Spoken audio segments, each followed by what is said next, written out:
जय जगन्नाथ। आसतु जानिबा अक्षय तृतीया कौन पाई हिंदू शास्त्र रे एते विशेष दिन अटे।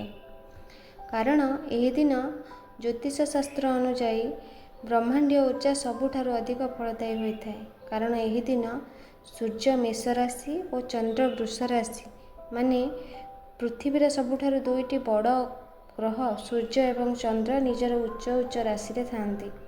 सेथिपाई यही दिन आरंभ करा जायतिबा प्रत्येक काम दान पुण्यर आमको सर्वोच्च फल मिले। यह अक्षय होता है। आम हिंदू शास्त्र अनुजाई यही दिन महर्षि वेदव्यास प्रभु गणेशों द्वारा महाभारत रचना आरंभ करते। यही दिन त्रेता युगर आरंभ होता। यही दिन भागीरथी कठिन तपस्या फलप्रद होई पृथ्वी पृष्ठ को मनुष्यंकर पाप धोइबापाई मनुष्य लोक को पापरु तारिबापाई माँ गंगा पृथ्वी पृष्ठ रे अवतरण करथिले।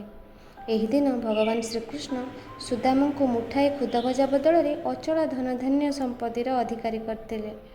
एही दिन भगवान परशुरामकर मध्य जन्म होइथिला। पांडव मानकर वनवास समय रे एही दिन युधिष्ठिरकर तपस्या रे प्रसन्न होई सूर्यदेव तांको अक्षय पात्र ग्रहण प्रदान करथिले, जहा कि केबे सरिब नाही।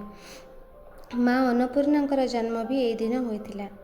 यही दिन महादेव यक्षपति कुबेरं को समग्र धन संपदार रक्षक भाव में वरदान करथिले।